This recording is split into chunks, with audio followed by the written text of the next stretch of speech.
আমার নাম ইভা। আমি একটু রাগী স্বভাবের মেয়ে। কথায় কথায় রেগে যাই, তবে বেশিক্ষণ রাগ ধরে রাখতে পারি না। গাজীপুরে আমার বাসা। কিছুদিন আগে নতুন একটা ফোন কিনেছি। নতুন ফোন, নতুন অনুভূতি। প্রথম কাজ হিসেবে টিকটক ইনস্টল করলাম। প্রথমে শুধু ভিডিও দেখতাম, তারপর একদিন একটা অ্যাকাউন্ট খুলে ফেললাম। সেদিন রাত ছিল, খুব চুপচাপ। বাইরে হালকা বাতাস, জানালার পর্দা যেন গল্প বলছিল। আমি টিকটকে স্ক্রোল করছিলাম, আর হঠাৎ এক ছেলের ভিডিওতে চোখ আটকে গেল। তার নাম ছিল হিমেল। ছেলেটার চোখে মুখে এক অদ্ভুত চুম্বক ছিল, যেন হাজার মানুষের মধ্যেও আলাদা। আমি আর দেরি করলাম না, সরাসরি মেসেজ দিয়ে বসলাম, একটু সংকোচে, একটু কৌতূহলে। অবাক করা ব্যাপার হলো, সে সাথে সাথে রিপ্লাই দিল। প্রথম দিনে যেন এক চেনা অচেনা বন্ধুত্বের শুরু হলো। কথা বলতে বলতে সময় কখন পেরিয়ে যেত বুঝতেই পারতাম না। হিমেল সবসময় একটাই কথা বলতো, ইভা, তোমার ঠোঁটগুলো পৃথিবীর সবচেয়ে সুন্দর, দেখলেই মনটা শান্ত হয়ে যায়। প্রথম প্রথম লজ্জা পেতাম, কিন্তু ধীরে ধীরে সেই কথাগুলোই আমার মনে এক ধরনের নরম জায়গা তৈরি করে নিল। টিকটকের ভিডিও কল, রাত্রির গল্প, একে অপরের ছোট ছোট পছন্দ অপছন্দ, সব মিলিয়ে যেন একটা ভার্চুয়াল স্বপ্ন জগতে বাস করছিলাম।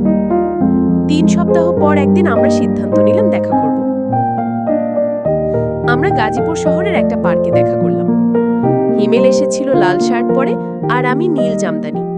তার হাতে ছিল একগুচ্ছ গোলাপ।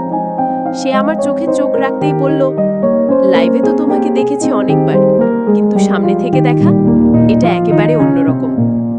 সেই দিনটা আমার জীবনের অন্যতম সুন্দর দিন ছিল।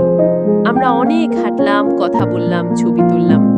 সেই দিন আমি যেন সত্যিই বিশ্বাস করলাম, ভালোবাসা হয় ফোনের পর্দার ভেতর থেকেও। তারপর কিছুদিন এইভাবেই চলল। আমি হয়তো একটু কম আগ্রহ দেখাতাম, কিন্তু হিমেল ঠিকই সময় মতো মেসেজ দিত, ভালোবাসা জানাতো। হঠাৎ একদিন বাসায় আলোচনা শুরু হলো আমার বিয়ে নিয়ে। আমার এক ভাইয়ের বন্ধু ছিল, সে আমাকে অনেকদিন ধরেই পছন্দ করত। পরিবারের সবার পছন্দ। আর আমিও জানি না কেন রাজি হয়ে গেলাম। হিমেলকে কিচ্ছু বলিনি, একদম চুপ করে সব মেনে নিয়েছিলাম।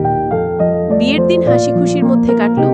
মেহেদি, গান, আতর, আতিথেয়তা, যেন একটা মধুর সিনেমা।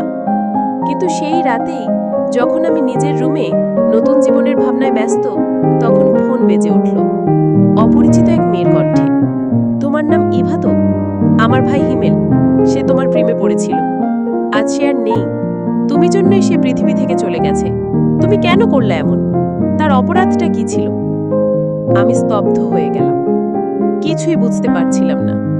শরীর ঠান্ডা হয়ে গেল, কিন্তু আমার চোখে এক ফোঁটাও পানি আসলো না, মন কাঁদল না, বুক ব্যথা করল না।